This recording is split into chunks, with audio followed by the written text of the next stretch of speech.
কিছু কিছু মেয়েরা, আমি জানি কি হয়েছে, আমি বলি বস। এমনি করে কেন কথা বলো তোমরা? অ্যাটলিস্ট 15 বছরের পরে থেকে কোনো মেয়ে ভাবে কথা বলে না।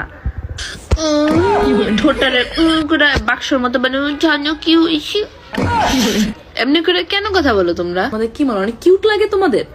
আমি কথা বলছি, হ্যালো গাইস, আজকে আমি আমার মনটা নি খারাপ, আমি আজকে কথা বলি। এমনি করে যদি কথা বলি শুনতে কেমন শোনাবে?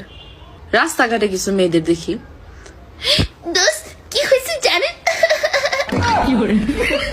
এমনি করে হাসো, আর্টিফিশিয়াল আই এম কিউট এরকম দেখানোর দরকার নেই। এটা আরো ক্রিঞ্জ লাগে, লিটারেলি ক্রিঞ্জ লাগে। এরকম আর্টিফিশিয়াল আল্লাহ ঠোঁটারে বাক্সের মতো মানে চোখটির এমন করে দরকার নেই বলার। তুমি যেমন আছো এরকমই কিউট। যাই হোক, এরকম আর কইলো না, কেমন দেখা যায়?